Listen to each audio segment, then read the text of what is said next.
Now, our main speaker today is Adam Black, who has botanized in the American Southeast from Texas to Florida, as well as Taiwan and New Caledonia.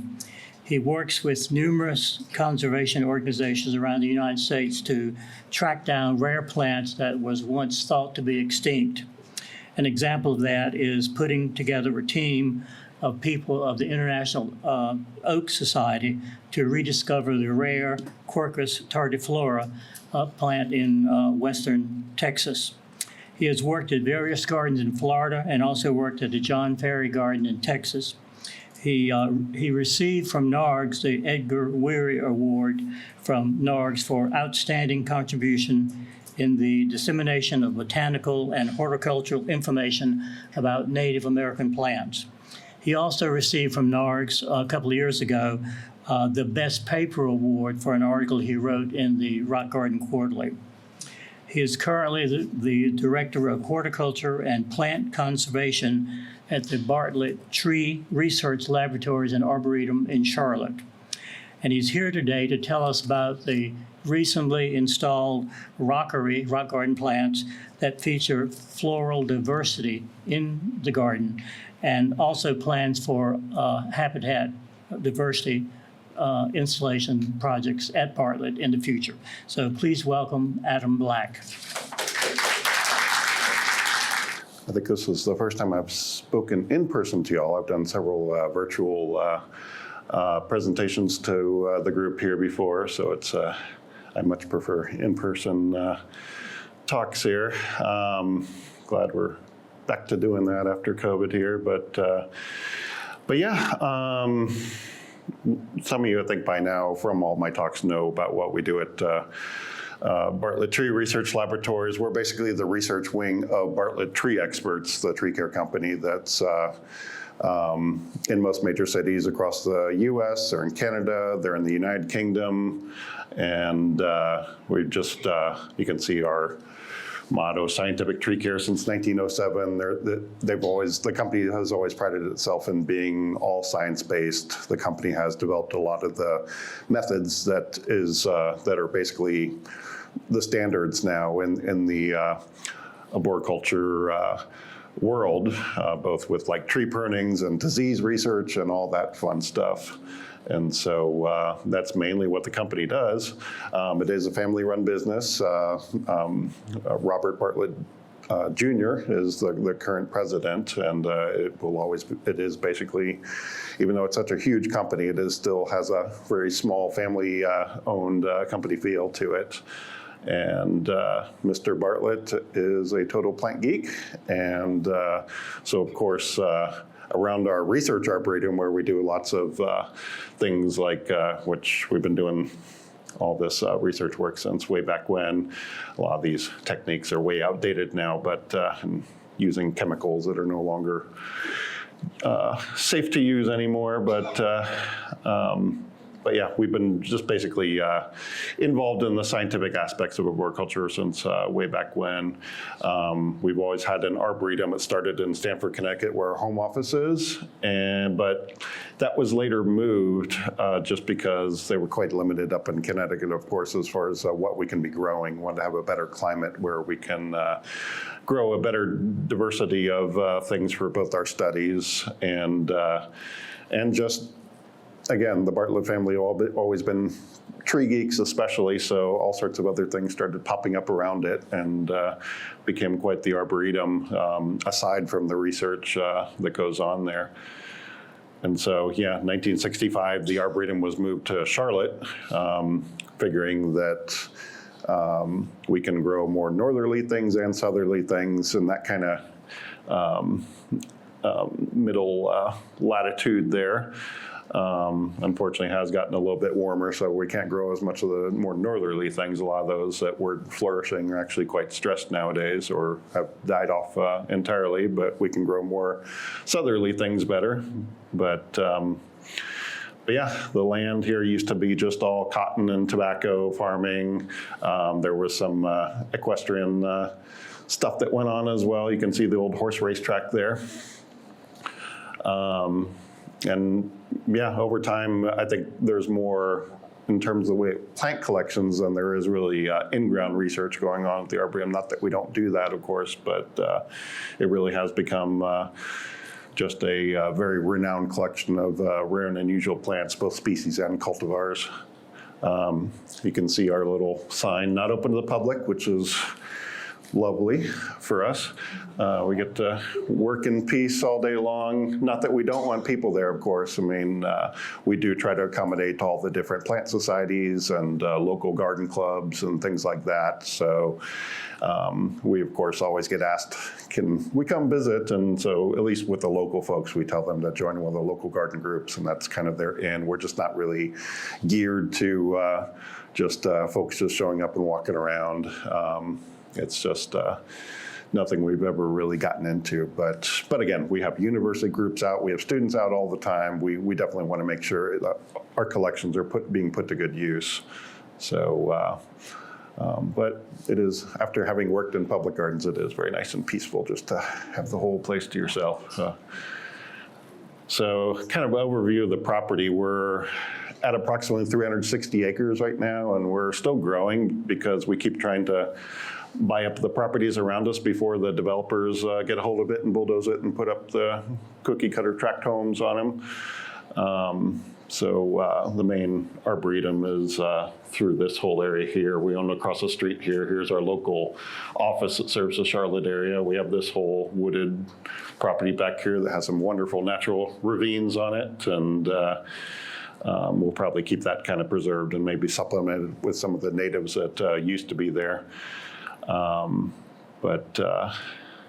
Got a big conference center where, again, we welcome a lot of the local plant groups here. If you all want to do a field trip, you're welcome to join it. It's all free. We don't charge anything. We're not looking to make money out of this.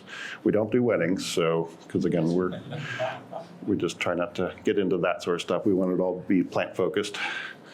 And our diagnostic laboratory, so basically all of our divisions across the country and Canada, if they have any disease samples, they don't know what they're dealing with locally, they'll send it to our diagnostic lab after getting all the permits, because sometimes we want to make sure we're not sending the next scary disease across the country and having it end up somewhere else. But everything gets quarantined upon arrival here.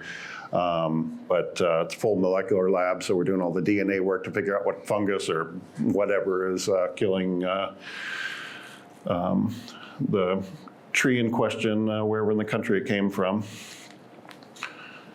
So we're technically now USDA Zone 8A, used to be 7B. Of course, we still can get 7B winters, and like last winter was pretty much like a 9/8, like a Zone 9 winter. It was pretty mild, so we just never know what we're going to get anymore. We're about 31,000 total plant accessions right now. It's tended to be mostly woody plants. Again, we're called an arboretum, but we are doing everything now. We're doing herbaceous material, grasses, ferns, all that fun stuff. So we're not limited to just woody plants anymore. Staff, we got a bunch of them. Horticulture, we really only have 4 people, but also we have 12 people who are involved with the grounds, who are just doing all the general work, keeping everything looking good. And then we have our research staff, diagnostics, and all the other associated positions. Over time, the Arboretum had been divided up taxonomically, so we'd have our maple collection, our conifer collection, and everything kind of segregated that way. But we are trying to, well, we try to preserve that, but we're also trying to get away from that at the same time too, and do more diverse installations that have, in many cases, like geographic reference. So you can see my Tex-Mex collections here that we were thinking of a better name, but Tex-Mex just kind of stuck because it is all these collections I'm bringing in from Central West Texas and adjacent northern Mexico that are one of my big focuses. And we're going to be doing more installations along those lines, which I'll talk about in a little bit here. But yeah, the conifer collection is just absolutely enormous. predominantly cultivars, but we probably have the most taxa of any garden in North America. In terms of conifers, we have all sorts of obscure species. We do have tropical conifers too, and things like the Ketelaria. We have one really nice blue selection that most plant geeks, whenever they visit, really tend to be drawn to. And I can't remember, I think it may have been Mark Wethington who named it Bartlett Blue. Someone put that name on it at some point after they propagated it. But we also do, like I said, tropical conifers too. This is the Cedrus yatiensis from New Caledonia. I've been to New Caledonia a number of times, and we're eventually going to be having a conservatory where we can display these things and actually grow things like araucarias and agathis to mature size. Basically, we're just viewing these as complements to our outdoor collection. So we have not just tropical conifers, but tropical magnolias and tropical oaks and all sorts of things. So we want to be able to have not just what we can grow outdoors, but we want to have all these different species. Magnolias, I don't know, our collection's often been touted as the largest magnolia collection in the world. I think probably Fairy Lake Botanic Garden may be bigger. I think Mark might know better, but either way, it's pretty huge. But there's still so much we don't have that we're still seeking out here as well. So we're heavy on cultivars, but I really want to get more in the way of just all the different species. It's what we call Rhodey Hill. It's a really nice feature in the property where we have some great topography with some north-facing slopes on it, which allows us to grow rhododendrons and other understory species very well. There's a lot of things in our garden that most people in Charlotte wouldn't just be able to grow in their backyards just because we have those really nice microclimates, real nice steep north-facing slopes that stay cool in the summertime. And yeah, we have great luck with a lot of this stuff. We're always bringing stuff in from like Rhododendron Species Botanic Garden and trialing things that we assume will just never live, and then suddenly they are. I mean, we do lose stuff too, but it's fun to see what will survive. And if they do survive, we'll oftentimes plant them somewhere else where it's a little more harsh and see if they'll just really test the limits of them. Maple collection. And as I said, we had originally been a traditional arboretum where a bunch of trees scattered around, mowed lawns in between. But most of you know Greg Page. He was here a little bit earlier as the horticulture director here now at the Ralston. He was my predecessor here. He had the idea of starting to get away from all these areas that had just been kept finely manicured and start letting things kind of come back to the Piedmont prairie that this whole area once was. And so you look at this now, if I didn't tell you this was the Arboretum, I mean, this looks like just some natural area, but that is our oak collection in the back there. Those are basically oaks from all around the world. If you got close to them, you'd be able to tell they're not our native oaks necessarily. There are some native ones in there. But this was his initial planting with the Piedmont prairie plants that formerly covered much of the Piedmont. And so we're expanding upon that now. We're trying to just cut down on all the areas we're mowing. This obviously brings in lots of beneficial insects and wildlife that's going to be helping the rest of our arboretum stay healthy here. So it's kind of a fun project that we're transitioning into. And I look back at I forgot what I presented on to the group here last year, and I guess I had kind of mentioned our early stages of the Tex-Mex garden. And again, this is, the intention of this was all wild collected plants, nothing from nurseries or anything, unless it did have wild provenance on it. No cultivars or anything like that. And especially with things with high conservation concern. So again, I used to work in Texas, so I started a lot of projects there. I've been going there most of my life.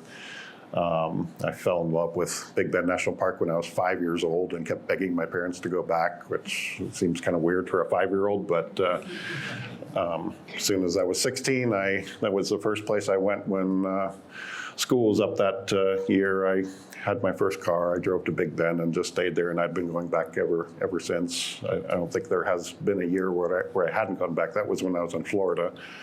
Moved to Texas, worked at the John Ferry Garden, used to be Peckerwood Garden, and then suddenly I'm developing all these projects there that I continue today. It's even though I'm based in Charlotte, I spend a good chunk of my time working in Texas, collecting plants and bringing them into cultivation, getting them shared around to other gardens and nurseries. And so this was one of the berms that we started installing, and this is all kind of in the construction process, but I started plugging in plants just to get them out of the nursery here. So these are all from last year as we were constructing these areas.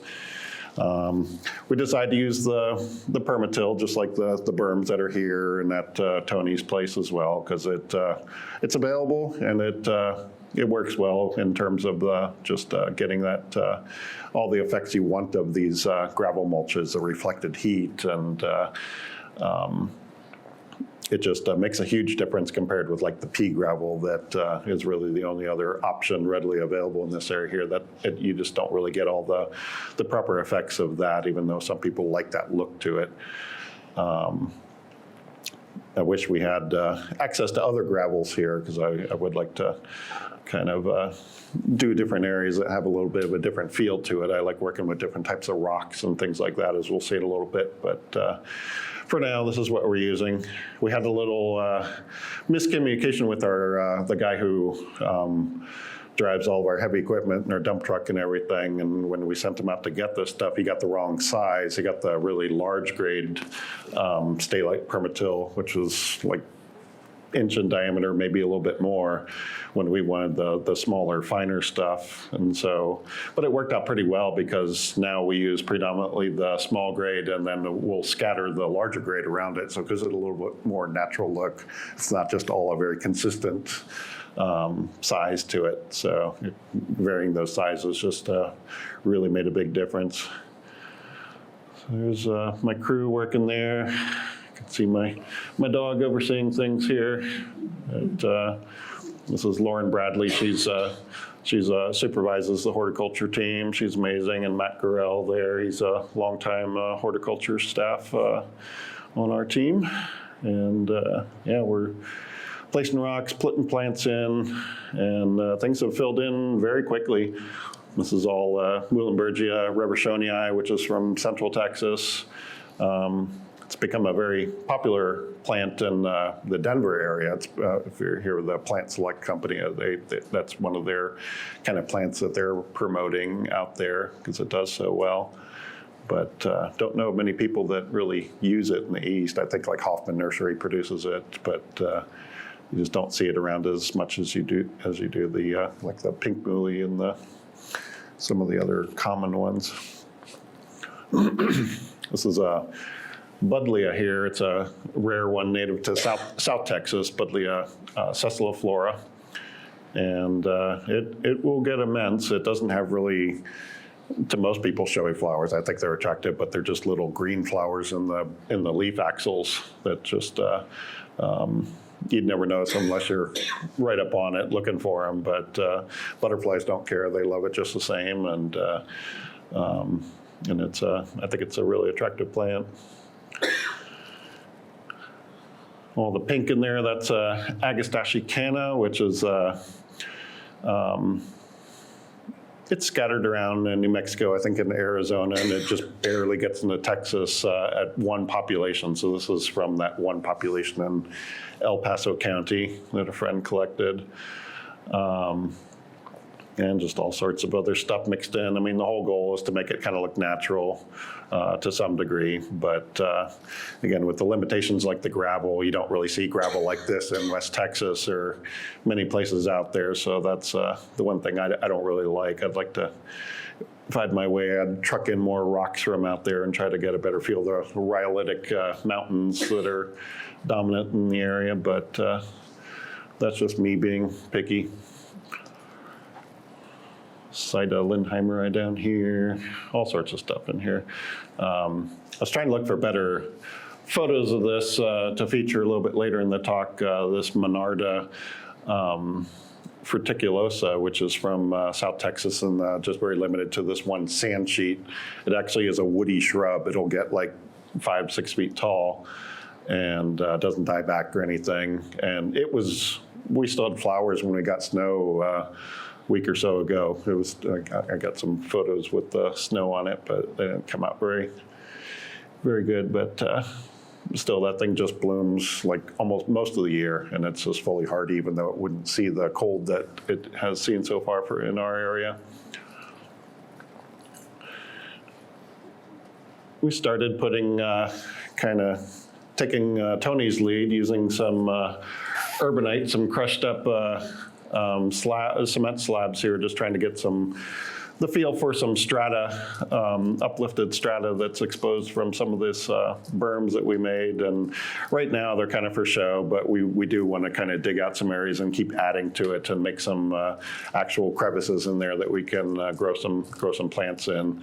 But what we just stuck in there for the moment here is not really anything that's going to give you that good crepe garden-y niches in there. It's just, but not that we can't still put plants in there that don't necessarily need that tight, well-drained conditions, but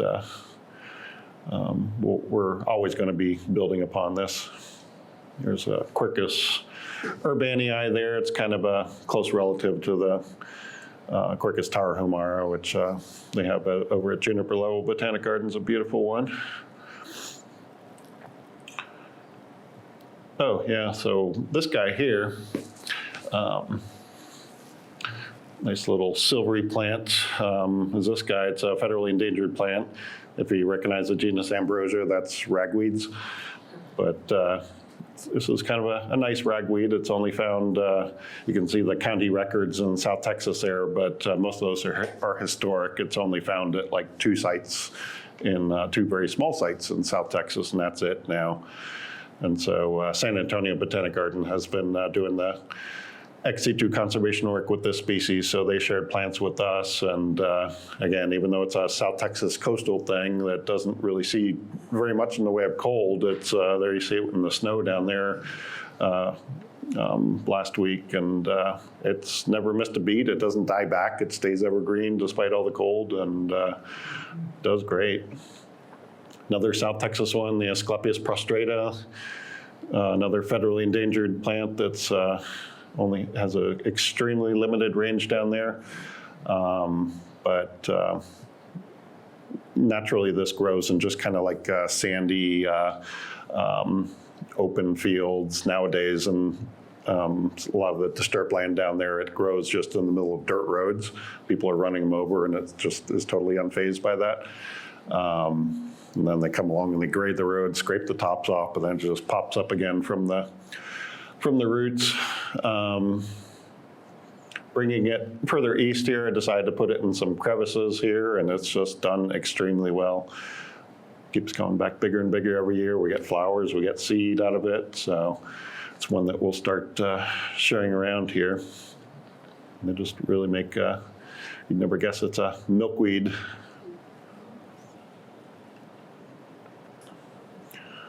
And just another South Texas one that's another surprise too, Manfreda longiflora. There's it covered in snow. It looks pretty bleak there, but it just comes right back. It may die back a little bit during the winter time, but then just flushes out new leaves. Creating little niches like with this rock here. It's not very good, but it's creating some little overhangs here just to protect things that we at least have never really tried in this climate. I had killed this in Texas during the 2021 polar vortex, the infamous storm that shut down the power grid in Texas years ago. It died there, but here I still wanted to try it again in some little protected spots, and so far it's doing just fine this winter. Daily bicolor, this one is like still blooming today. even though it had snow on it the last week. It's a kind of a fall, winter bloomer, just always looks great with that silvery foliage and really intense neon purple flowers. And Palafoxia, I just love this genus of the sunflower family. This one's variety minor, which the flowers are only, the flower heads, the inflorescence basically is only maybe an inch in diameter. So there's also Palafoxia hookeriana, variety hookeriana, that's much larger. They're about maybe 3 inches in diameter. I've got some of those coming along, but variety minor was the first one I planted. I put one plant in the ground the first year, and then the second year, it's a biennial. Second year, well, it's supposed to be a biennial, but all of a sudden all these seeds are popped up the second year and they're flowering that year. It's really taken over, so I'm kind of worried about this one. Even though it's really beautiful, I didn't expect it to be that aggressive. So this was during the International Oak Society tour of the Carolinas that we did in October here, and after they were gone, we kind of ripped a lot of these out just to minimize the seed production. It's too bad because it's really a beautiful plant. But yeah, a lot of Asteraceae I just kind of worry about. Salvia pinguifolia, another one that's really rare in Texas. It gets into New Mexico too, where it's a little bit more common, but neat little plant with really dusty, fuzzy foliage, and doing great for us. This one blooms much of the year. And even in these conditions, we're doing woody plants. We're doing, so one of the oaks that we work on, Quercus graciliformis, this is like one of the, when they did the, Morton Arboretum did a gap analysis just trying to better rate all of our conservation priorities among the North American oaks. This was the one that basically ranked the highest just because that's such a limited range and only found in Big Bend National Park, to anyone's knowledge. It may be in Mexico, but it's never really been documented there. So I and others through Global Conservation Consortium for Oaks, we've been making collections of this over the past several years, and we have probably the largest ex situ collection of this species here. Other oaks that were growing in these conditions, Quercus ajoensis, another kind of imperiled oak from Arizona, and this thing just is always leafing out and showing this really nice pink color. It is just beautiful year-round, and of course, whenever I'm rushing at the last second to make my presentations, I can never find the photos I want to use. I've got more updated photo of that particular plant, which is our only one in the ground at the moment. The rest are in the nursery.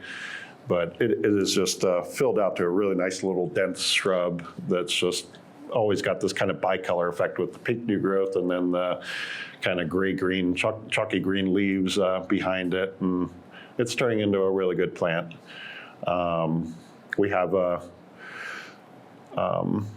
think, about like 70 plants from several different sites in Arizona that have been collected by folks from Huntington Botanic Garden and Desert Botanic Garden over the years. And I'm planning on making basically an area dedicated to just these germplasm collections where we'll have some rockeries where we can basically incorporate all these things in kind of a natural landscape and better feature these as well. Amorpha rumeriana. I love the genus Amorpha in general, but this is a really neat one from Central Texas. Pretty rare along just a few drainages, but it's about as black as you can get in a Amorpha. It's been doing great. I always surprise a lot of people don't know about the little leaf mulberry, Morus microphylla. This is a native, it's pretty common throughout southwestern U.S., central Texas, westward into at least Arizona and down into Mexico. But leaves maybe get a little bit bigger than that, but turns into an absolutely beautiful tree. It's from desert areas. It's extremely durable and really needs to be grown more. Eustoma, the Texas bluebells, as they call it. in the Gentianaceae family. This is really common in some of the more intact blackland prairies of kind of the western part of East Texas. It's hard to say east, central, or west because Texas is such a huge state. But it's really beautiful to see just entire prairies of this in Texas. So it was fun to bring these here. If you read the books, it says that this is a biennial, but I know I learned from Tony and at juniper level that this has become basically a perennial for them, coming back for many years. And sure enough, it's been doing that for us too. We're in our third year with these plants here, which I had in pots for a couple years before I actually planted them. So a lot of that I think is just due to the Texas conditions. The summers are just so ridiculously harsh that they just die and resprout from seeds and don't really have the energy to keep persisting like they do in our cultivated conditions. And so they're all just kind of interspersed among the Muhlenbergia reversionii. I meant to another oak that we have there, Quercus palmeri, just a neat little spiky-leafed one from Arizona and California. And then I just love this plant. Starts out looking like this about right now. It's in bud. It has these really scaly, disproportionately large buds here, and then they start opening. It just becomes, it's just fascinating in all the different stages of development. Then it opens up and the flowers basically cover the foliage. All you see is just like a little mass of flowers on the ground with all the, you can barely see the leaves sticking out the base there. Townsendia escapa. There's a number of different Townsendia species through like the Rockies that are all kind of alpine plants that we probably wouldn't do too well with in our area here. But this one is actually a fairly low elevation one. This collection is from the Davis Mountains at maybe 5,000 to 6,000 feet or so, but it also gets like up in the Dallas-Fort Worth area as well in very low elevations. So I've been wanting to make some collections up there. But so far, this has just been a great plant. Of course, growing some of our southeast natives, and this is not in Tex-Mex. This is, we're doing some other berms around the spot here too. I thought I inserted this later, but I guess I had it out of order when I was half asleep working on my presentation last night.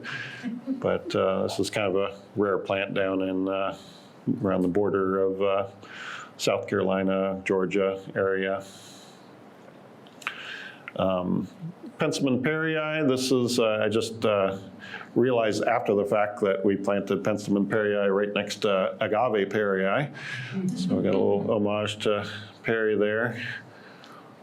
Penstemon baccherifolius, just another great plant, just with really intense red flowers, blooms for months on end. I've always noticed a lot of the things that are in cultivation as baccherifolius that came out of Mountain States Nursery are not baccherifolius. We don't know what that is, but this is the true wild type baccherifolius collected from West Texas. Usually when you find it in the wild, it's growing out of pinholes and just these solid rock. And so it gives you kind of a sense of what it wants. It wants some really restricted root zones, and here we definitely need to give it some really good drainage, otherwise it will rot. But if you give it all its needs, it just takes off and does great. So when I started at Bartlett around our conference center, it was just an embarrassingly boring landscape. And that was just due to, from what I heard, this was before my time, they were building this new conference center and had our big annual managers meeting where everybody comes from the US and Canada and from around the company, and we have our annual managers meeting. And they just, I guess it was behind schedule getting the building completed, and they just needed to throw some stuff in there real quick. So they just went to one of the local wholesale nurseries and just got a bunch of very boring stuff. And here we're this amazing arboretum, and we got all this crap around our conference center here where we're greeting all of our guests here. So that was just always embarrassing to me. I want people to come here and just see things they've never seen before. And so I ripped out a bunch of Nandinas and things here that I just couldn't stand looking at one day longer, and put in some rocks. We had just got two semi-truckloads of dwarf conifers from Buckles Nursery when they were going out of business. And so we needed places for them. This was right before the American Conifer Society had their meeting at Bartlett here as well. So I figured, we'll go ahead and throw a bunch of dwarf compact conifers in here. We left some of the things like the platyclatus in the back there, the Oriental Arborvitae, just because I didn't want to rip everything out because I didn't have too much to just replace it all there. But I just figured I'd start doing this in stages, have that just kind of in the background, ignore the platyclatus, and look at all the cooler stuff up in the front here. So that we just saw is up here, then we extended over here, and these are all photos from when things were pretty new and during the winter, so things are a little bit discolored, but things are starting to take shape. You can still see there's some Nandina still there that are coming out very soon. Yeah, we're slowly just transitioning this from a very, very horrible landscape to something a little bit more interesting. This was on the other side. We did have that big expanse of the all gold juniper there, which I cut out a lot of it and started just then putting in some rocks around it, and we'll keep a little bit of it there. I don't know. I have mixed feelings about it. To me, it doesn't really go there. I was trying to plant more dark green things around it and kind of buffer it out a bit. But and again, this is winter too, so it's not the best time to be looking at it. But I'm putting little crevices in, and I still see some of the ice there from the snow the other day when I took a bunch of photos. Of course, playing around, I love globularias, so I've been collecting every globularia I can get my hands on because they do so well here. And then just beyond our conference center, we have this circular parking area. And we have this elm tree in the middle here, and then this was just a ring of grass. It was just a boring space that just needed more. It's not what we should be greeting all of our guests with. And so this was just kind of a spur of the moment thing. I decided let's just put in some berms, get some rocks in here, and mix some crevices and gravel, and make it a little bit more interesting without trying to affect the root zone of the tree there too much. We didn't want to bury all those shallow subsurface roots too much. We had to, of course, cover a few of them up, but we wanted to leave enough open space so that the tree was not going to be impacted there. You can see there's a traveler redbud right there, which was something that was in our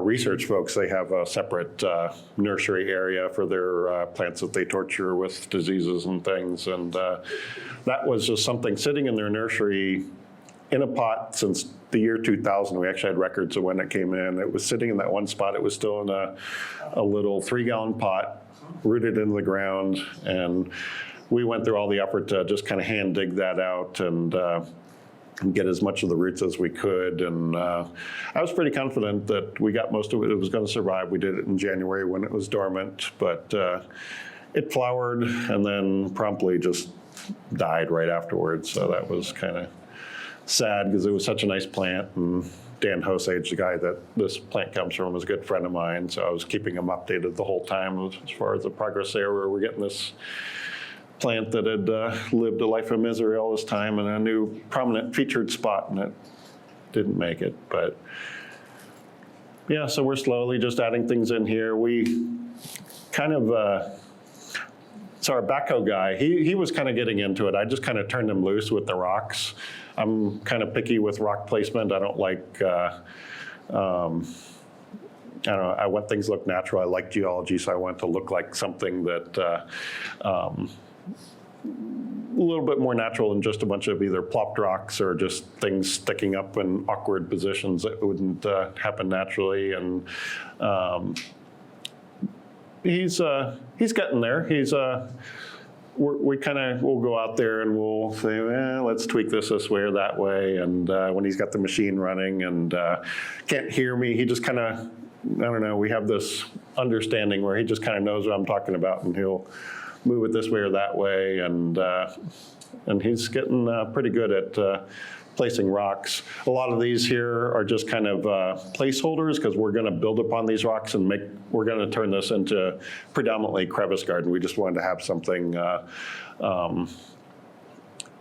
pretty quick put in there and looking like something, but we'll continue just digging out areas, putting some more flat rocks in there to make some crevices and make this even more diverse and interesting as time goes by here.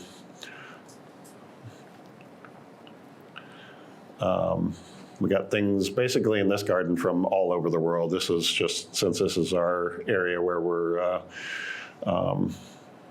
welcoming people, we just wanted to have as much diversity as possible. So we've got things from Australia, like this grevillea here. We've got things like that little black clump right there is Hypericum lloydii from that I collected in South Carolina, a really neat sandhill scrub. Little compact St. John's wort that turns green. This is during the winter time when it's showing its winter color, but normally it's a nice little dense green mat with loads of yellow flowers when it's blooming. Just starting to take off there. And all sorts of other stuff. Got some Quercus rotundifolia from Sean Hogan, kind of a Mediterranean oak that we're trying in these conditions. Fun stuff like branch cuttings of Arboretum angustifolia. So when you take cuttings of Araucarias, like the Norfolk pine relatives or monkey puzzle relatives, if you take a lateral branch cutting and root it, it's always going to stay just growing horizontally. It'll never develop a leader. They're just, that whole family is, of conifers just is incapable of resuming any sort of leader development. And so taking the lead from what they've done at Atlanta Botanic Garden when Ron Dieterman was there, he would oftentimes, with some of these rare Araucarias, all you'd be able to take from either one cultivated specimen that's in cultivation or a wild specimen would, if you have no seeds, is just a branch cutting. So he would sometimes root these cuttings and then put them in a hanging basket and then just let them just kind of grow horizontally, suspended by wires, and it was kind of a neat effect.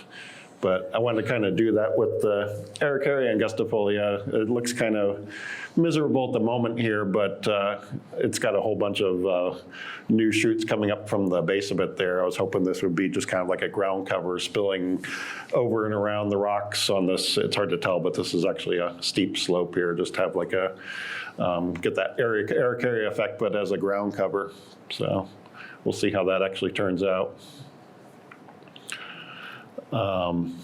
Things like Onothera missouriensis, one of the evening primroses that has gigantic flowers on it. We're getting, this is one of many plants that we get from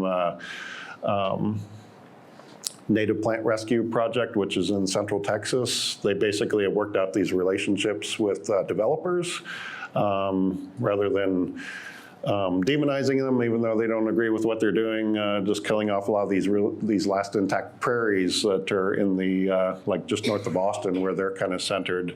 They actually develop good relationships with these folks to get in there and just dig up everything that's worth having, even common stuff. And they'll get seeds of everything and get them seed banked at Lady Bird Johnson Wildflower Center. And otherwise, they're sharing these around to botanic gardens. They're working with schools and groups and making like pocket prairies and they're at their schools and getting the students involved. And she basically has our FedEx number.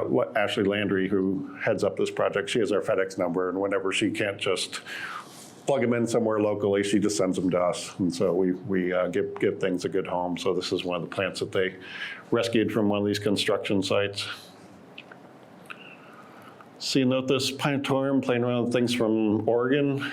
I collected this one with Sean Hogan from Sistis Nursery, and he said, that'll never live for you. And he's probably right, but we'll see. Tried to put it in, it's hard to tell, but this is kind of like a little, that rock there kind of overhangs where its root zone is tucked in there. So hoping it can stay a little bit drier during the wetter summers. And yeah, I don't know. We'll see. So Robert Bartlett, our president, he loves eucalyptus, and so he wanted to have a eucalyptus garden. And I said, well, why don't we make it an Australia garden rather than just eucalyptus? And he was like, okay. So we're starting to do that. We have tons of eucalyptus out there that we're trialing, and many of them probably won't make it, but this is just the very early stages. I don't like the way the rocks are looking just yet. We're just slowly moving over these quartzite rocks. We have a huge stockpile of this white quartzite rock that was dug up at one of our local construction sites down the road, and they just let us come and take them by the dump truck full. So we have a couple massive piles over tucked away in the back of our property here that we're going to be using for projects like this, and figure we got lots of granite too stockpiled, but Australia, I'm just going to only use the quartzite here, just to give it a little bit better feel. We'll be putting in crevices in there for growing a lot of the smaller Australian plants, and we're even going to construct berms out of just sterile sugar sand and try to figure out a way we can grow some of these like Proteaceae and things that are phosphorus sensitive that would normally just die in our climate, but also just giving them really sharp drainage. And I don't know, we'll probably still kill a lot anyway, but we're going to have fun doing it. It's a type of acacia that's been doing well for us. I'm spacing on the name right now, but yeah, we're slowly plugging things in. Also, I was thinking, because a lot of this Australian stuff has just really fine textured needle-like foliage, it would show up a little bit better against the white rocks there, as opposed to like the granite that we otherwise have tons of, and we use basically all over the place in the garden here. Just in addition to giving the Australia section of the garden a different feel, it'll give it a little bit more contrast to a lot of these finely textured plants that we're using. And so the past year, I've done a couple international trips that have yielded just cool plants that we're now growing that will get installed in other rockeries. I'm going to be making a Uruguay section, since went there for my first time last year with Mark Wellington, and we're just kind of blown away by the place. And it's just one of those areas nobody's really focused on that much, yet there's just a lot of really amazing botanical jewels there that I think we should be growing. I mean, this one here, the Colletia paradoxa, it is in cultivation, not enough, but we definitely need to play around with this one a little bit more. We unfortunately didn't get seeds this past trip. It was the wrong time of the year, but now that we got all the connections down there, definitely want to be going at different times of the year, and yeah, just finding all these different fascinating things. Oh yeah, I meant to look this up last year. Totally forgot what the name was on this. This was growing at the beach. It was just this little creeping Asteraceae that has these maroon flowers and get this kind of like sedum-like succulent leaves. I got one seed to germinate of this, and it's really tiny right now. I'm hoping it'll make it. But being that this was on the coast, which the coastal areas are pretty tropical, I don't have high hopes that this will survive in our climate, but we'll still try. This was kind of the holy grail we were hoping to collect, and we did. This Eryngium species, one of the rattlesnake master relatives, is not a common one in Uruguay at least, but we were successful in finding one spot that just had these spectacular plants. It's just such a neat plant. And so we got seeds, and they seemed perfect. We got lots of them because we wanted to make sure we got this going here. And Mark's got some of the seed, I got some of the seed, and not a single one has germinated. We collected all sorts of other Eryngiums there, and those have all germinated, but these, I don't know what the deal was, because they just looked like they were in the perfect state of ripeness and everything.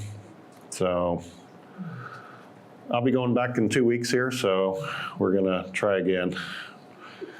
Some of the landscapes that were there were just really, really beautiful. These palms here, these are queen palms, like you see people try to grow here when they plant out. They buy them at Lowe's or Home Depot, plant them out, and then they're dead by November in the freezes. But some of these do grow in colder areas than the provenances that are in cultivation that you see down in South Florida and that sort of thing. So something I think needs to be trialed a little bit more.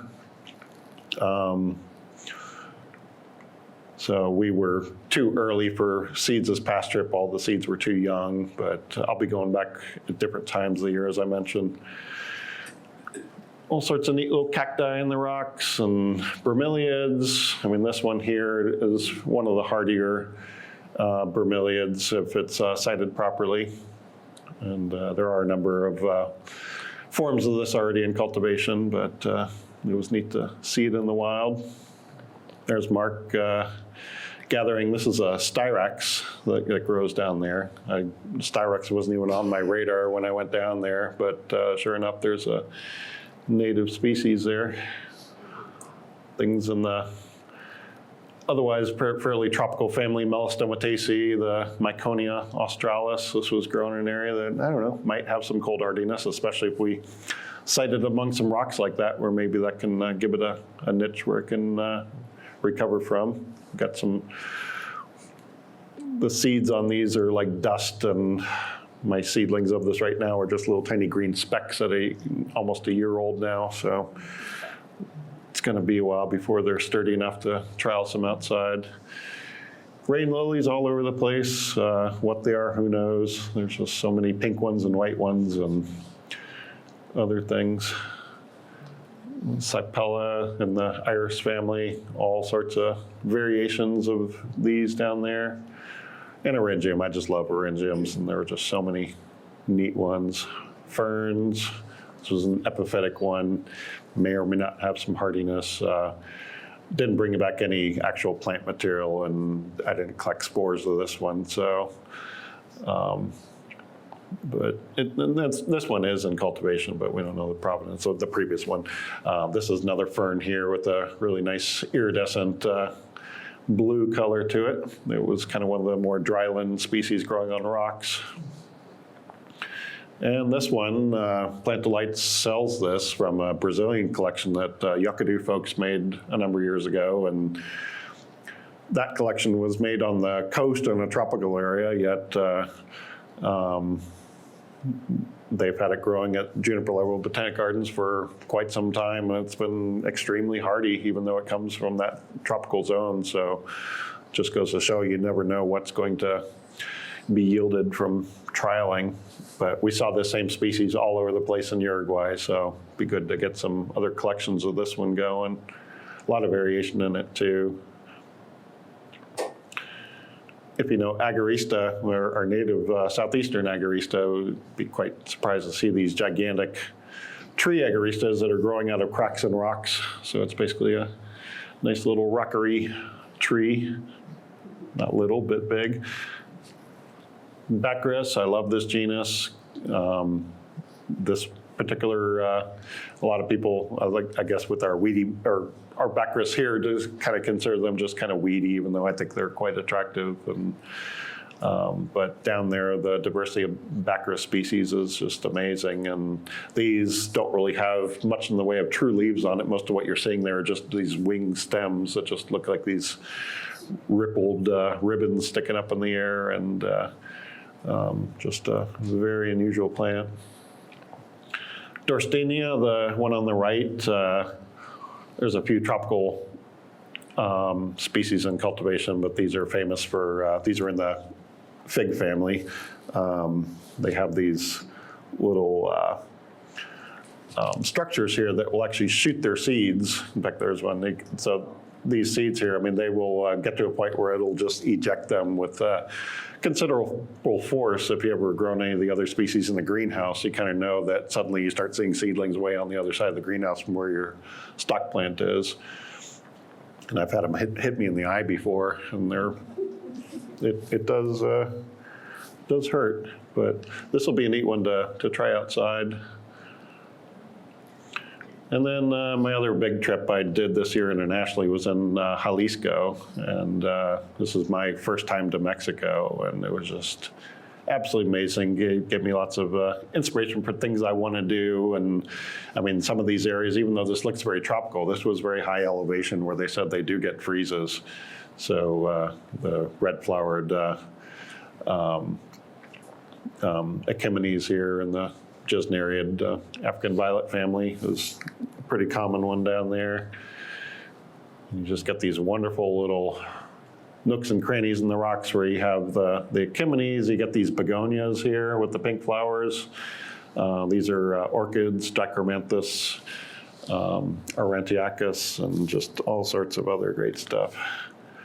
Begonias, this was an extremely high elevation. This was basically growing under fir trees and other high elevation oaks and pines, even though it just looked so tropical. So I'm glad I got one seed to germinate. So at least we got one. And then all these other different begonias, this is kind of, there's a bunch of them that look like this where they have like one or two basal leaves and have these big tall inflorescences. Everywhere you go, they all look different, and there's been all sorts of names slapped on these, and I don't know if anybody really knows them very well, if they're just highly variable or if there are different species all over the place there. But these are going to be fun to try as well. Psychalium, it's one of those things I knew about, but then was really blown away once I finally saw them. These are in the sunflower family. Almost look like podophyllums or something, but these are all over in the higher elevations, and didn't find any seeds of this one yet, but they come in all these different forms. Like this is another one here. And back to the Echimines, these were all over the place too, all sorts of different colors, and you can see a white one growing next to a purple one here. And a lot of these are hardy. They do go dormant during the winter in our area, so as long as they're given good drainage, they do fairly well. So it'll be fun to play around with more of these. There's another one growing on the side of the rocks with these purple spots on it. All sorts of orchids with nice foliage growing on the rocks too. And things like xanthosomas in the aroid family growing out of crevices here along with cacti. Then you get these big boulders. I mean, I want to replicate something like this. It'd be fun to do. We have, there's a property down by the Charlotte International Airport that when they constructed all the landing strip, they bulldozed all these giant granite boulders that were like this big and sometimes bigger all into this one property. And then they sold off that property to a guy. And I don't know why he has it, because it's just a bunch of boulders. He's letting us just come and take them. So we're arranging to have like a big flatbed trailer and cranes come out and just try to get the biggest rocks possible so we can have some really monumental features in the garden here.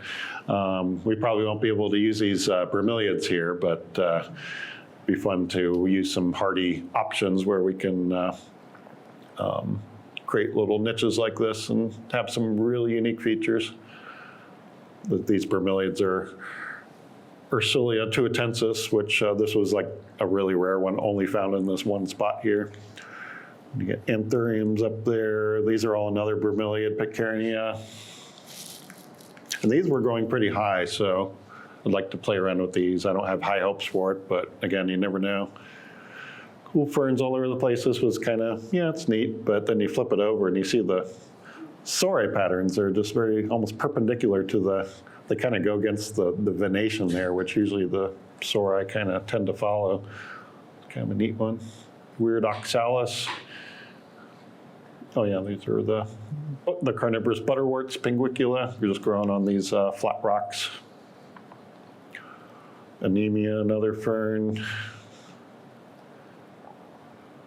This is a member of the carrot family, which it just blew my mind because I couldn't think of any other member of the carrot family with just scarlet red flowers. Usually they're yellow or white, or you get some of the orangiums at least that are maybe a little bit more maroon, but this was like a newly described species just like a couple years ago, but at this one spot it was all over the place. was glad we got seeds on this on my second return trip this past fall. See how it does. And then back home, I mean, who doesn't want to recreate a boulder covered with Asplenium, the walking fern, Asplenium rhizophyllum?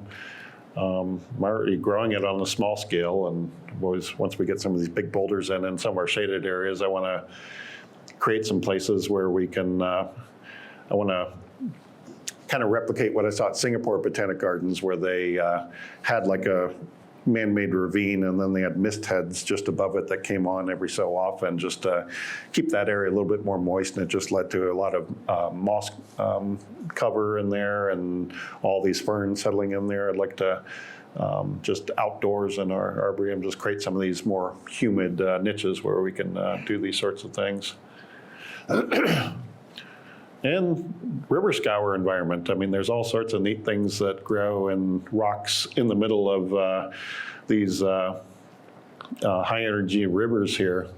And so you can see the folks out there. It's Ren Oliver and Ryan Schilling looking at plants out there on the rocks here. And basically what they had kind of rediscovered is this guy here that only grows on these river scour rocks, Lindernia saxicola, which was debatably extinct because nobody had seen it in many, many years. And it's also debatable taxonomically because it's fairly similar to another species, but this form tends to only grow on these river scour rocks here. It's got these neat little flowers on it. And so some have suggested that the ones growing in this environment just take on a different form than the one that grows on land. But I don't know, we'll see. We collected some of this, so we'll get it going in some similar little crannies or nooks and see how they retain their form. And then just things from glade environments. This is from East Texas. This is leaving Northia texana. That's as big as it gets. It's an annual. I did grow it before, just collected some plants, let them go to seed in a little dish that I had, and they would come back every year when I was in Texas. So I'd like to get a little planting of them going here. It's a federally endangered plant. And it only grows in just a couple small sites where they have these glauconite is what they call this rock here, glauconite clades, most of which are gone. And then here in our own neck of the Appalachia here, these granite flat rock environments where you get these little concavities, and some of them hold water, some of them are just briefly moist, where you get all the dimorpha smallii grown here, this red stuff, which is looks like that right around this time of the year, and then it eventually will flower. And these are annuals too. They just keep reseeding in these little scooped out areas where there's a little bit of gravel in them. So some of those big giant boulders that we have up by the airport that we're going to be bringing in I was already seeing do have some of these concavities. So I want to kind of mimic some of these at Bartlett here and grow some of this flora. These are the green that you see here are all these isoetes, these quillworts that the more people look at these in different flat rock sites, the more they're finding different species that are like our single site endemics, so of high conservation concern. At this particular site here, sometimes you'll see like people ride their bicycles through it, just thinking that's fun. Well, meanwhile, they're just destroying these plants here that only grow in this type of environment. And then one of the other ones that's restricted to this sort of environment, the gradiola, gets a common name snorkelwort. I don't really like common names, but that's kind of a fun common name. Spiranthes, we're doing more with orchid propagation. Peter Zale up at Longwood Gardens, we used to send everything to him, and now he's kind of taught Annalise, our conservation geneticist, how to grow them in the lab here, and she's gone crazy with it. So Spiranthes parksii, which is a federally endangered plant in Texas, we have thousands of these now, seedlings. These are seeds and protocorum, and that's them kind of taking off there. But we're working with the state of Texas now to be able to back up all these populations and also do replantings as well. And wrapping it up, Silotum. I've always loved the whisk ferns. They're not really true ferns, but lycophytes. But the Japanese have been selecting all sorts of different cultivars back in the 1800s, and all sorts of weird things. They get these little weeping forms and kinky ones and very narrow upright ones. So there's been a few folks in the U.S. that have been bringing these into the country. They're no longer very popular in Japan, and it's kind of like there's only a few collectors left. So it's one of those things that we wanted to preserve these cultivars before they're lost here. And a lot of these reportedly come from areas in Japan where they do get cold. And so it'd be fun to basically, after we can divide these and back them up a little bit, keep some in the greenhouse all the time, but start trialing some of these outside. And these like very sharp drainage, so figured having a specialty rockery for these guys would be a really neat thing. So yeah, we have lots of big plans. I don't have too much to show for it yet, other than just some of our initial installations there, but hope to update everybody on all these fun developments here. We may actually be hiring somebody, I'm not gonna name names yet, but we may be hiring someone to basically be doing these sorts of installations full time for us soon. So that will be really cool, and I'm excited for this person because he really does some amazing stuff. Because I can't do it all. I love doing it, but I'd rather be out collecting the plants and pass it off to someone who's really going to get them into a really good environment. So, any questions?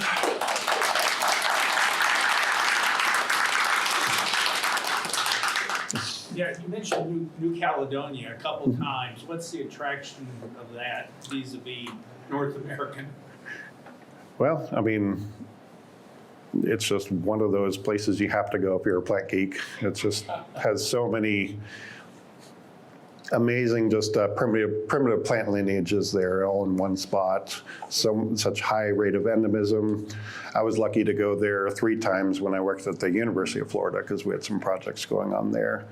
And oh yeah, Jerry was saying that it was just a center of diversity for araucarias, which are, like I mentioned, tropical conifers are a big interest of mine. So yeah, so the question was going back to the araucaria branch cuttings that I was saying basically stay growing horizontally. They'll never turn into a tree or anything. And what the purpose of that from a conservation standpoint was. I mean, it was mainly, yeah, just that's all we could, with limited material, that's all we can do if we don't have seed producing plants. It's, I don't know, I have my doubts that those branches, if you keep growing them horizontally, if they're ever gonna cone. I think that you would need an actual tree form to be able to, since usually they only cone at the very top of the tree. So I don't know that those branches would ever be kind of programmed to become fertile. So yeah, it's mainly just to preserve the limited genetic material that we have in cultivation, get it spread around to multiple places. And for our purposes here, it was just more of a fun project. We've got actual tree forms of that Araucaria angustifolia I showed here. So it's basically like builder's sand. It's the kind of commercial sand you can buy, like play sand you can buy at the hardware store. It's just basically the,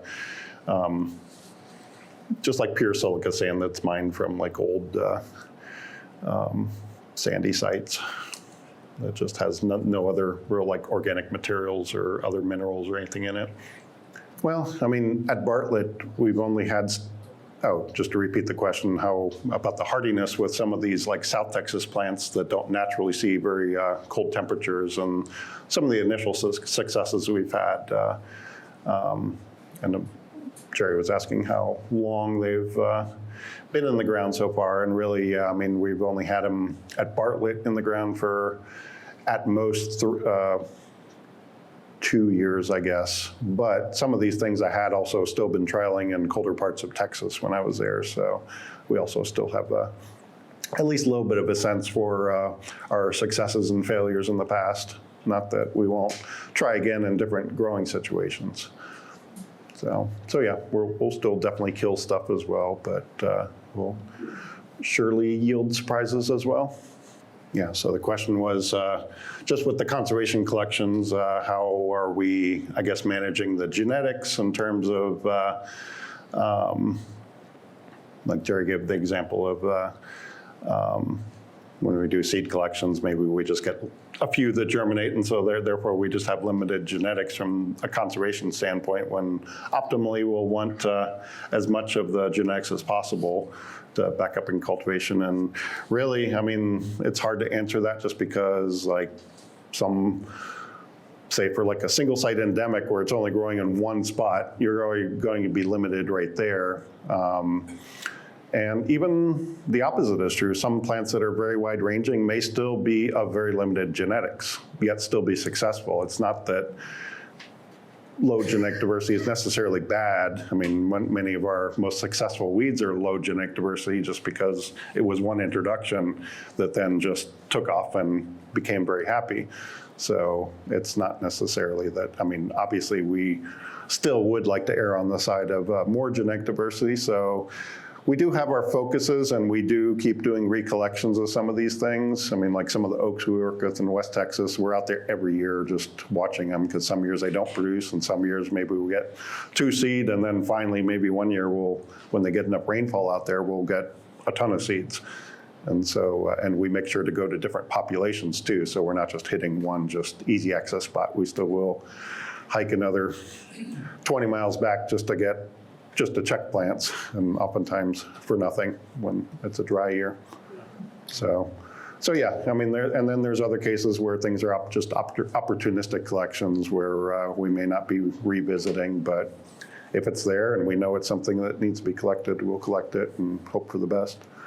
Repeating the question, just how do we just kind of manage the potential risk for invasive species with all the things that we're bringing in that have maybe never been grown in horticulture in our area. And I think at this point, we kind of have a sense for certain plant families that are likely to be troublemakers. So like I mentioned with the Palafoxia, that one pink-flowered Asteraceae that I cautiously grew just because it's such a tempting plant, but now it's becoming a little scary very quickly. We definitely monitor stuff, and if it's looking like it's going to start taking off, we will remove it. If it's something that is a rare plant, maybe where it's from, in some of these cases it is rare in habitat, but then it's very happy in cultivation, we will, rather than just get rid of it, we will get it transferred to a garden maybe in that state where it is native, so it can at least be backed up somewhere where it's not going to be an issue. So yeah, it's always one of those risks, and some people do kind of are against me bringing plants in from around the world just because, yeah, we have had a lot of problems with it, but that isn't necessary. It's not a black and white issue. It's not, every plant that we bring in is not going to be the next weed, and we need to just be monitoring things well. I'm not for just people bringing things in and just letting things go. I definitely don't want to have any more invasive smothering species being introduced here. And most other plant people don't either, because they value our local ecosystems here. So that said, not everybody does it the right way, and we do end up with problems sometimes. So it's just something we need to make sure we can hopefully get people on the same page about. Let's give Cyndy and Adam another round of applause. Our speaker today for a short talk is Cyndy Cromwell, an avid gardener who relocated from Connecticut to Raleigh about 15 years ago. She joined the Piedmont chapter and then later joined the national organization, and has had wonderful travel experiences to catch up on plants around the world. She is now the vice president of NARGS. She most recently was the president of our chapter. She's also the Southeast and Mid-Atlantic coordinator for the NARGS Traveling Speakers Program, of which we've benefited many, many times. As you remember, last spring we had Paul Spriggs from Victoria Island here, and she coordinated his trip. She's also chair of the NARGS Awards Committee. She finds that NARGS travel provides lots of opportunities to see many new plants around the world, and she's here today to tell us about a trip she took in Turkey last spring, right? Last spring. So please welcome Cyndy Cromwell.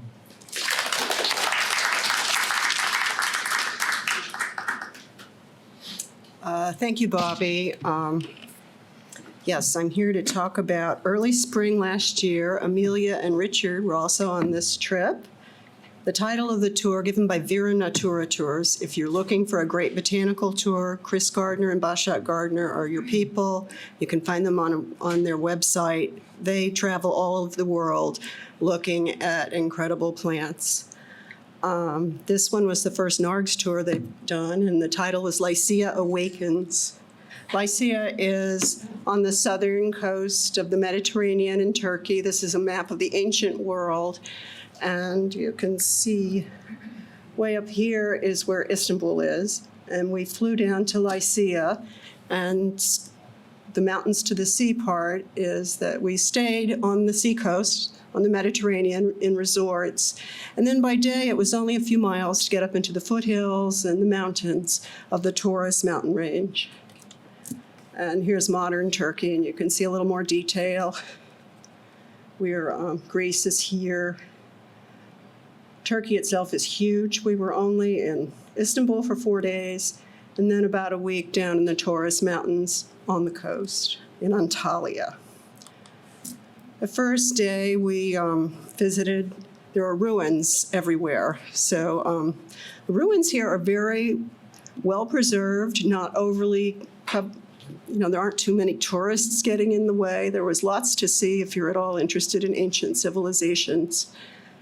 This is what Termessos would have looked like on a bright sunny day. This is what it looked like. You can see the amphitheater steps kind of there. But it was still very atmospheric, and I liked the misty pictures, I guess. It was hard to see most of these early spring plants were bulbs, and a lot of them were still closed because of the conditions. The picture at the upper right is Tony Resnicek, our tour guide, Chris Gardner, and Julia Corden, who's going to be our keynote speaker for the 40th gala in October. I did find a few plants that were able to be photographed on Termessos, including a couple of crocus fleischeri, Biflorus nubigena, Colchicum birdii, and the perky little Gagea granatelli. Then the weather cleared up for most of the rest of the time there. The picture on the left is taken just outside our hotel in Adrasan, which is a resort on the Mediterranean, and even I could take a pretty good picture of the area. It was just beautiful. On the right are the ruins at Phaselis, and that's the Lycian Way, which is kind of a Roman road, but made by Lycians 2,000 years ago.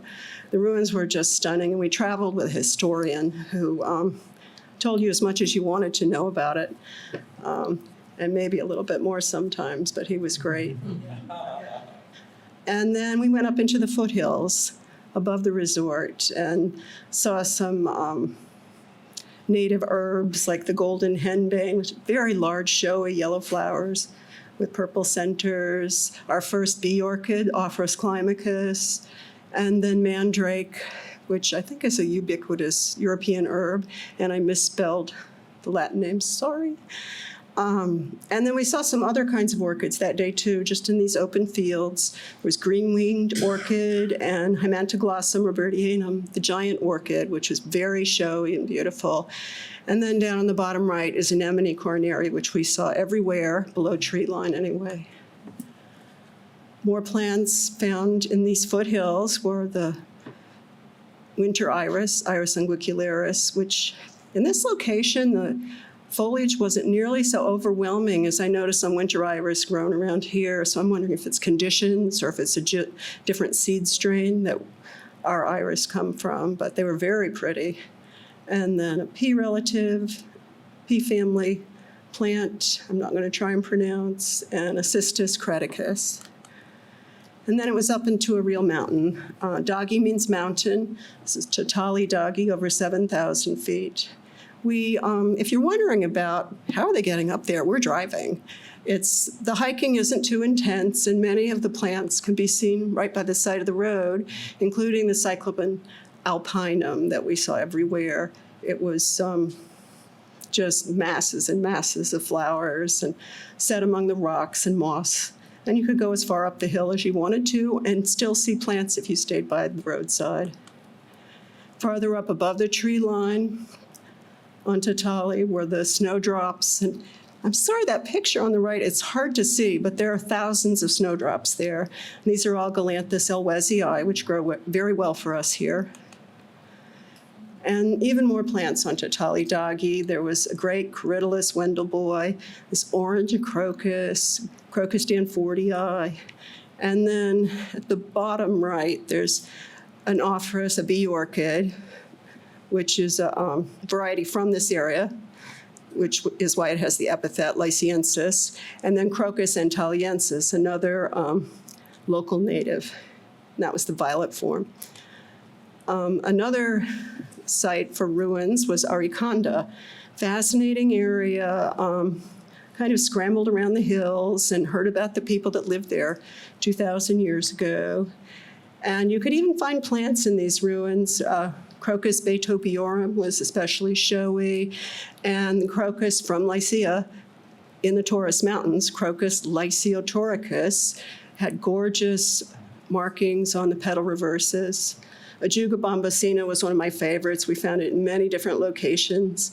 It had felted glaucous foliage and bright yellow flowers, and it just tucked itself in nice little places. And then driving back to the resort from Ariconda, we found an open field, probably an abandoned pasture, and it was populated by 3 major plants, one of which was the Asphodel aestivus, and you can see in the background the euphorbias, and then 6 million coronaria, anemone coronaria, which came in all the colors and were just gorgeous. Ximena is another resort town farther east along the Mediterranean coast. There was this Iris unguicularis at the top left, had incredible markings on it, very, very nice specimen. Again, the foliage isn't covering up the flowers at all. It's so cool. Crocus biflorus, the octog form. And then we came across a field that had, I think, was it 9 or 10 species of bee orchid, and I got a few good pictures. There's Ophrys lutea, the yellow orchid, Ophrys fusca, and Ophrys epifera with that gorgeous blue coloring. It was so showy. And then the bottom right, the Euphorbia dendroides, my very favorite euphorbia, is just hanging on the cliffs over the resort of Ximena. Then we came to our tallest mountain, Okdagi. So this was Auk Mountain, above 10,000 feet. And if you look at our pictures, we were kind of in this area. We were above tree line for sure, but below the snowpack, you can see there's the mountaintop lake, and then the snow's up there. And we saw some pretty cool plants. We saw a lot of skeletons of acantholyman, so I don't have acantholyman pictures. It was a little too early at this elevation to see too many plants. We did see some, but they were the early ones, like the Crocus babadagensis, which means crocus from Baba Mountain, and then an Arboretum deltoides, looking really cute. And then our last day of botanizing started at Xanthos, which is an ancient settlement. And we spent quite a bit of time there, walking around with excellent interpretive signage.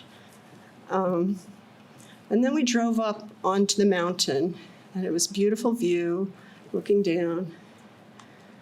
And we found a place to picnic that was, again, covered with the anemone coronarias. And you can see in the background, I think those are Euphorbia wolfenii. And then we drove up into the mountains. It started raining. It was snowing. We actually had sleet coming down on us, whatever those little pellets are, maybe even hail. And there was the endemic Sternbergia candida, which you've probably maybe seen Sternbergia lutea, which is the bright yellow one. I think it blooms in fall here. And this is the white form, which was only discovered in 1976. It's already endangered. Be very careful if you're thinking of buying it. I'm not sure they're all ethically sourced. I know there are efforts underway to relocate some plants to other mountains in southern Turkey to see if they can grow the population. But it was an absolute thrill to see this Baba dog endemic where it wants to be, and we really tried hard. We hardly stepped on any, I don't think. So, and then we flew up to Istanbul when the botanizing portion was over, had 4 wonderful days there, eating at wonderful restaurants, buying rugs and linens, and touring all the sites. This picture was taken outside Topkapi Palace, overlooking the Bosphorus. So if you're at all interested in NARGS tours after this talk, there are lots planned. The next one coming up is Tajikistan, then Wyoming, Scotland, South Africa, and even more for 2026. And you can check the NARGS website for that.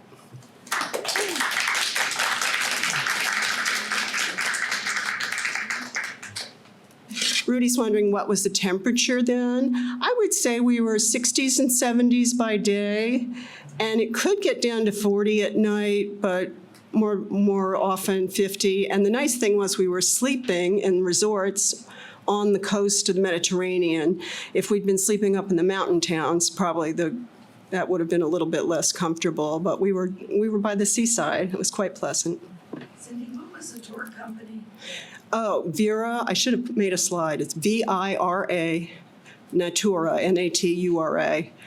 And they run, friends of mine went, they loved this tour so much, they took another tour with the gardeners in July to a different part of Turkey to see some of the summer bloomers and had a great time. So if you're interested in looking at plants in their native habitats, they're a very good company.